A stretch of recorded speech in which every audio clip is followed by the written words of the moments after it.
अस्सलाम वालेकुम। मोहम्मद अज़हर सिद्दीक अपने यूट्यूब चैनल के साथ हाजिर खिदमत है। और आज फिर दावत दी है तारिक मतीन भाई को, जो कि पिछले वीलॉग सारे देख के इनपुट बहुत अच्छी आई थी। थोड़ी बहुत साउंड की क्वालिटी का एक इशू था, कोशिश की है कि आज वो प्रॉब्लम ना हो। लेकिन क्या करें, अब मजबूरी है, ये हमारे हाथ में तो नहीं होता, ना तारिक साहब के हाथ में है, ना मेरे हाथ में है। मजबूरियां हैं, लेकिन आप तक चूंकि लेटेस्ट चीजें और तजिया पहुंचाना बड़ा जरूरी है, हकायक असल शक्ल के अंदर सच के साथ, इधर उधर की बातें नहीं है कि वो सिर्फ अपने यूट्यूब चैनल को चलाने के लिए कौम यही चाहती है, हमारे नाज़रीन हमसे यही चाहते हैं और वी लोग सुनते भी इसलिए हैं कि आप असल बात आप तक और हकायक पहुंचे। और ये हम और बड़ी अच्छी इनपुट आई, हमारी बातें होती रही कि 175 वोट जो है पीटीआई के इंटैक्ट हैं यूसुफ रज़ा गिलानी से पहले, और वो चीज साबित होगी। फौजी आसिफ साहब ने 174 वोट लिए, शहरयार अफरीदी का एक वोट रिजेक्ट हो गया। देखा जाए तो 175 वोट आप लोगों के सामने थे। इसी तरह से दूसरा जो आदम एतमाद के हवाले से ओपिनियन था, आपस में हमारी डिस्कस हुई कि बड़े आराम से ले लेंगे 175 से 180 वोट के लिए। हमारी कुछ हमारी आप लोगों ने बातें सुनी है, कुछ हमारी आपस में जनरल डिस्कशन हुई थी, और उसमें हम आइडियाज एक्सचेंज करते रहते हैं, एक दूसरे चीजें डिस्कस करते रहते हैं। हम ख्याल लोग हैं, हमारा कंसर्न सिर्फ पाकिस्तानियत है, पाकिस्तान से प्यार है और स्टेट्समैन बन के रहना चाहते हैं। वो एक अलग बात है कि कोशिश करते हैं, एजेंडा डालते हैं किसी सियासी, हमारा किसी सियासी जमात से ताल्लुक नहीं है। हम तो हक और सच की बात करते हैं, और उस हक और सच पे वजह ये है कि वो हमें वो गिद्धे नहीं है, गिद्धे इस इंतजार में है कि कब आए और गोश्त नोच खाएं। वो गिद्धे आज भी बैठी हुई हैं। मेरे गिद्धों से मुराद से आप मतलब समझ गए होंगे, उसमें कोई डाउट नहीं होगा। तो वो अगर किसी को इस हवाले से दुख है, प्रॉब्लम है, दिक्कत है, तो उसमें मैं और आप कुछ नहीं कर सकते। हमारा काम है हक और सच आपके सामने लाना। तारिक साहब देखिए, दो तीन चीजों में इशू आपके सामने। सबसे पहला जो सीरियस इशू है ना, वो इलेक्शन कमीशन पे बड़ा सवालिया निशान है। मैं 2013 से कोशिश कर रहा हूं, मैं दोबारा दोहराना नहीं चाहता। मैंने खत लिखे, मैंने बाकायदा इलेक्शन पोस्टपोन कराने के हवाले से लिखा, मैंने पर्चों के हवाले से लिखा, section 167, section 168, section 170 election act के तहत आज पीटीआई की तरफ से बकायदा दरखास्त चली गई है।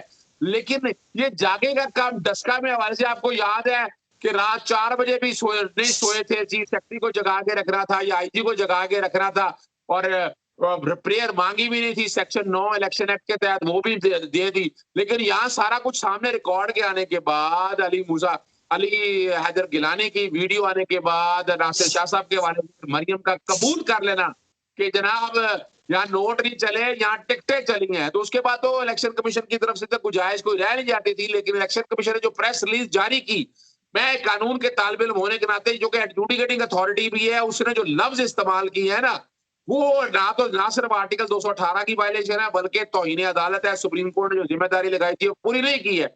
अब मैं ना नपे तुले में बात नहीं करना चाहता, क्योंकि बात बड़ी वाज़ेह है कि बायस उसमें से नजर आ रहा है। और अब क्या इलेक्शन कमीशन जैसे इदारे पे हमने तारीखी बात मैं करता चलो, ज्यादा लंबा एंटर हो गया, लेकिन ये जरूरी है बताना कि नवाज शरीफ साहब जब सुप्रीम कोर्ट में पनामा केस चल रहा था, तो उसके बारे से आपको याद है कि सुप्रीम कोर्ट के बारे में क्या क्या अल्फाज इस्तेमाल किए कि 3 लोगों को तौहीन अदालत में सजा हुई, और उसके बाद नैब के बारे में क्या अल्फाज, हमारे फौजी इदारों के खिलाफ क्या क्या अल्फाज इस्तेमाल कर, लेकिन किसी ने आके इस तरह जवाब नहीं दिए। चूंकि एडजुडिकेशन करनी और इदारों को क्या इस तरह जवाब देना बनता है। पीडीएम ने जब पिछले दिनों आगे बाहर जलसा किया था, तो कौन सी प्रेसेज इस तरह की आगे थी, ये रिकॉर्ड और हकाइक की बातें। अब क्या ऐसे इलेक्शन कमीशन के पे कोई एतबार किया जा सकता है, या इसमें कोई ट्रस्ट कर सकता है? और आप क्या कहते हैं इलेक्शन कमीशन के किरदार के बारे में? अच्छा, इलेक्शन कमीशन के किरदार के बारे में मैं क्या कहता हूं, लायाने है, बेकार है।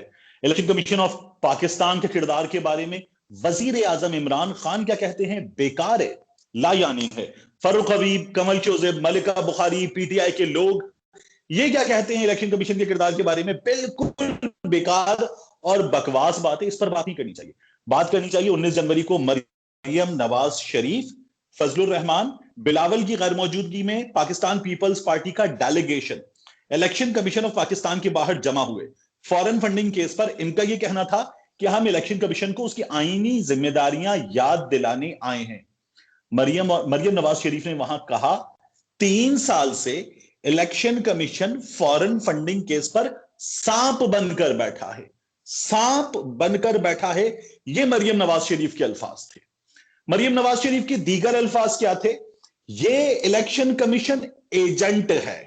इन्होंने पीटी और कहा ये छुपा रहे हैं, इन लोगों का तहफ्फुज कर रहे हैं। ये मरियम नवाज शरीफ के अल्फाज थे।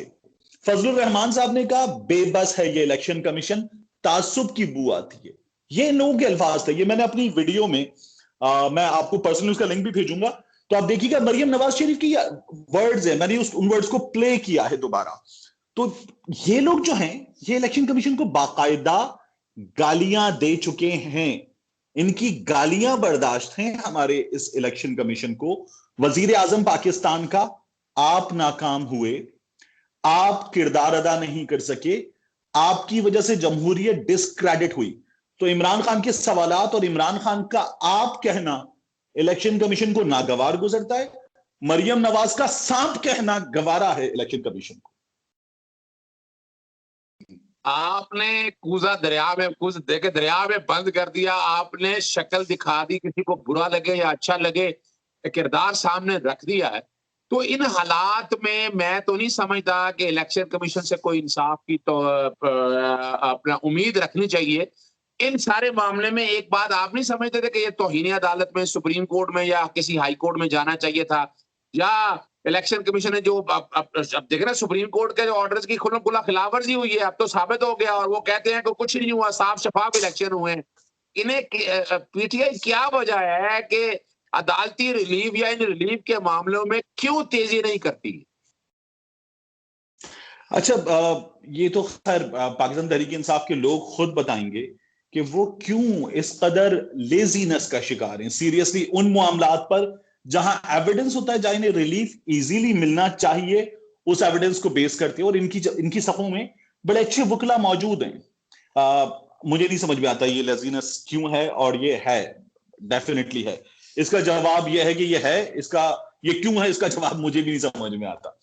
और ये इनको करना चाहिए था। यहां पर फौरी तौर पर करना चाहिए था। गिलानी के बेटे की वीडियोस आ जाने के बाद इन्होंने जो डस्का में सैयदा नौशीन ने लिख कर दिया, 3:25 पे एप्लीकेशन शुरू की, 3:35 पर एप्लीकेशन क्लोज की। एप्लीकेशन के पेज 2 पर लिखा था लिहाजा मजकूरा 23 पोलिंग स्टेशन पर दोबारा पोलिंग की जाए। ये 3:35 पे लिखा हुआ सैयदा नौशीन का जुमला है। और उसके बाद ये लोग बैठे रहे। फिर इमरान खान ने इनको याद दिलाया कि आप उन पोलिंग स्टेशन पर ये प्ली जो इन्होंने मांगी है, इसकी दरखास्त देते हैं। इन्होंने कहा हाँ दे देते हैं। ये पता नहीं इनर्शिया की कैफियत में है, किस कैफियत में, क्या है ये। तो ये वो कर जाते जिस कारोबार के हवाले से सैयदा नौशीन साहिबा के बड़े बदनाम है डस्का में, उस कारोबार के असरात में तो नहीं है ये लोग, मुझे की समझ में नहीं आता। और ये जो है जब इमरान खान ने कह दिया तो फिर हाँ इन्होंने कहा हाँ हम कर देते। फिर उसके बाद जब मुस्लिम लीग नून को इलेक्शन कमीशन ने वो दे दिया जो नून लीग ने नहीं मांगा था, तो फिर इन्होंने कहा कि नहीं जी अब हम सुप्रीम कोर्ट जाएंगे और जाके कहेंगे कि हमारी जीत का जो ऐलान है वो किया जाए। तो ये लेजीनेस है, क्यों है मुझे नहीं समझ में आता। मैं इसी में चीज में इजाफा करता हूं, आप ये नहीं देखते कि रिटर्निंग ऑफिसर जो था नेशनल असेंबली में, वो क्या इज्जत और तजीम देता रहा याद सादक को। याद सादक क्या एडवांटेज लेते रहे नेशनल असेंबली के हवाले से, उनके घर में गाड़ियां, मैं तो अपनी आंखों से बड़ी चीजें देख बैठा हूं। फिर शहबाज शरीफ को, इमरान खान साहब को क्या ताजीम दी उन्होंने, असद कैसर को क्या दी। और वहां भी देखे ना, आपको वो रिजल्ट ऑफिशियली अनाउंस ही नहीं देना चाहिए था कि ये धांधली हुई है, इसके अंदर ऑब्जेक्शन करे, और वहीं पर कहना चाहिए था इसका नतीजा, अनऑफिशियल नतीजा भी अनाउंस ना करे। वहां भी गलती की उन्होंने। क्या मैं गलत कह रहा हूं या सही कह रहा हूं? नहीं बिल्कुल ठीक है। और वो तो जो तस्वीरें हैं, अच्छा मैंने वो तस्वीरें, ये पूरा एक प्रोसेस था, हम अपना काम भी कर रहे थे, टीवी भी चल रहा था, चीजें देख भी रहे थे। तो वो जब तस्वीरें इंटरनेट पे वायरल होना शुरू हुई, इन तस्वीरों में हमें नजर आ रहे थे अयाज सादिक साहब, शहबाज शरीफ साहब, असद कैसर साहब, इमरान खान साहब के, इन दोनों शख्सियात के आने पर, जो इस वक्त करंटली पब्लिक ऑफिस होल्डर हैं, इन दोनों शख्सियात के आने पर वो बैठे हुए हैं और उनके आने पर वो यूं खड़े हुए थे। तो वो अपनी तरफ से एडतोरल बने हुए थे ना, आई वल्ला, वो मैं देख रहा था, मैंने कहा ये क्या कर रहे हैं। अच्छा मुझे लगा ये किसी बच्चे ने, पीटीआई के शरारती होते हैं, तस्वीर वायरल कर दी है उस लम्हे की जब वो बैठा हुआ है और उस लम्हे की जब वो खड़ा हुआ है। तो मुमकिन तौर पर ये अपने मकसद के तहत उस सीन में से निकाल के तस्वीरें बनाई गई हैं। मैंने ये किया कि मैं यूट्यूब पे गया, मैंने जाके प्ले करके देखा हर सीन को अलग अलग। तो वो शहबाज शरीफ साहब के लिए वो खड़े हो गए, शहबाज शरीफ साहब ने एक पर्ची डाली, दूसरी पर्ची डाली, वो खड़े हुए थे। और इसी तरह से सरदार अयाज सादिक साहब, वो आए तो उनकी पता नहीं टांगे कांप रही थी क्या था, वो बहरहाल बाकायदा खड़े हुए और खड़े होकर जो है उन्होंने पूरा उनका इस्तकबाल किया, उनको पूरा प्रोटोकॉल दिया।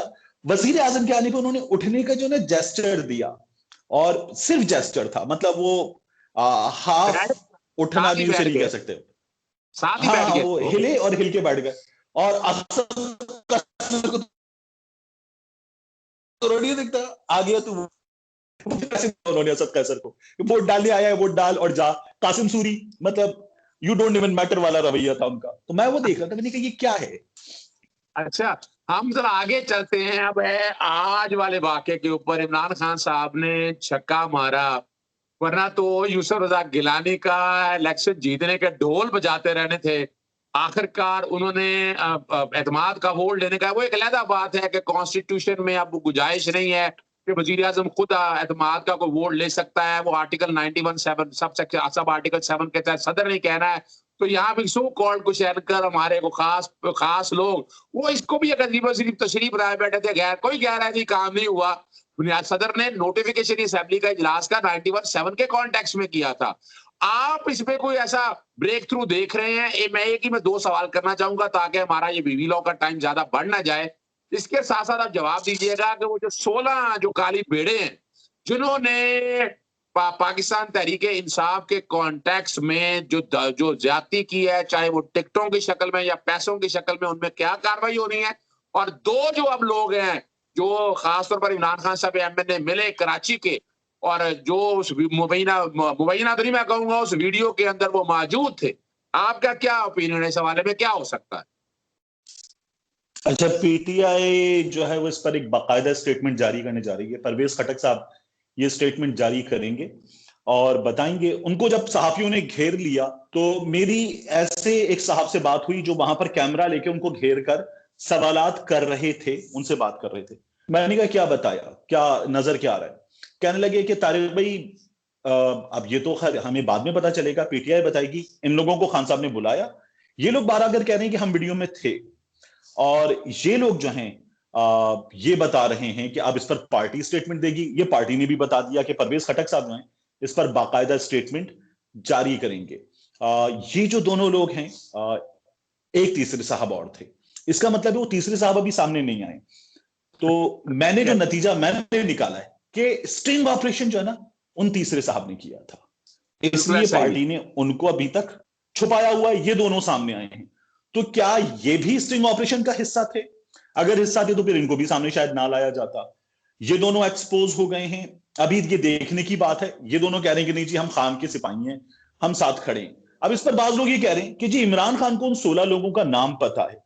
मुझे भी ये कहीं से खबर मिल रही है कि इमरान खान को 16 लोगों का नाम पता है। लोग कह रहे हैं कि वो जो अर्तुगरुल इमरान खान भी बने, उड़ा दे और ऐसी की तैसी कर दें तमाम 16 लोगों की। मेरा ये ख्याल है कि नहीं, इमरान खान को ये नहीं करना। एक, अफोर्ड भी नहीं कर सकते। दो, इस वक्त जो हालात हैं, कुछ प्रॉब्लम्स रही ना, कोरोना रहा, दीगर चीजें रही, कर्जे रहे, कुछ फैसले लेट हुए। इस वक्त जो हालात है उनमें एक वोटर इमरान खान को वोट इस वक्त नहीं देगा उस तरह से जिस तरह से पहले दिया था। इमरान खान के जो बड़े मंसूबे हैं, उन बड़े मंसूबों में हेल्थ कार्ड हुआ या घर हुआ, ये तेज जा रहे हैं आगे। इन पर काम करें, इलेक्शन के नजदीक पहुंचे। जब 3 महीने की मुद्दत से एक दिन नीचे आ जाए ना, तो जितने 16 थे उन 16 के 16 के नाम दे दें, उस वक्त दें, अभी ना दें, ताकि इनमें से जिन लोगों ने नून लीग से टिकट मांगा है वो किसी आप काबिल ना रहे अपने साबित वोटर हो, से भी जाए। बेहतरीन वकील साबित हो रहे हैं।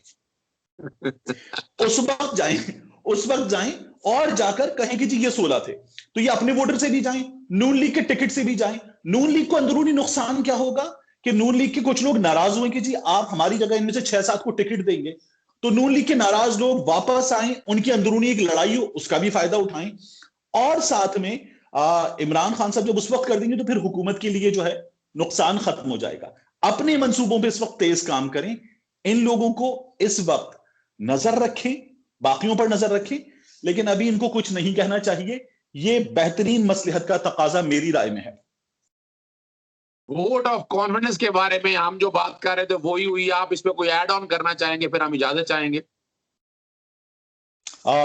वोट ऑफ कॉन्फिडेंस पे सर, जिस तरह से चूंकि ये ओपन होता है, पूरा सामने होता है नजरों के, यही होना था। ये साबित हो गया कि जो वोट थे वो खरीदे गए थे। इमरान खान साहब ने कहा था कि जी आप हिम्मत करें, नाम ले दें मेरा, मैं ऑपोजिशन बेंचेस पे जाके बैठ जाऊंगा। तो ये तो ठप्पा लग गया कि वोट जो थे वो खरीदे गए थे। 2 से 3 लोग सामने आ गए हैं, मजीद भी जो है वो वक्त गुजरने पर सामने आ जाएंगे, छुपेगा नहीं। लेकिन जो है इमरान खान साहब ने अच्छा किया। इमरान खान साहब की हुकूमत मुझे लगता है मुश्किल हालात रहेंगे, डावाडोल रहेगी, चलेगी, गिरेगी नहीं, चल जाएगी, पूरा कर लेंगे। इमरान खान साहब को ऑपोजिशन पे भेजें जो भी भेजना है, लेकिन आम आदमी जो है उसको रिलीफ दें, और उसका रिलीफ बहुत जरूरी है। वो निगलेक्ट भी हुआ है, उसको उस पर तवज्जो देने की जरूरत है। आपने एंड बहुत खूबसूरत किया। मैं आपकी इस बात से इत्तेफाक करता हूं कि अब जरा सोचना पड़ेगा इमरान खान साहब को कि पंजाब के अंदर खास तौर पर जो सबसे ज्यादा नुकसान पंजाब में डैमेज हुआ है, उस्मान बाजार को तब्दील करना है या नहीं करना, कि ये ना हो कल कोई तहरीक एतमाद वफाक की बजाय बिलावल मशवरा दे बैठे हैं कि पंजाब में आएंगे लेकिन गुड गवर्नेंस बेहतर करनी है यहाँ पर आम आदमी को रिलीफ के हवाले से। ये अब जाने वाला दौर है, 2.5 साल गुजर चुके हैं। इजाजत दीजिएगा, चैनल सब्सक्राइब आप करते रहे, बेल आइकॉन क्लिक करते रहे। मेरा चैनल भी मोहम्मद अजहर सिद्दीक तारक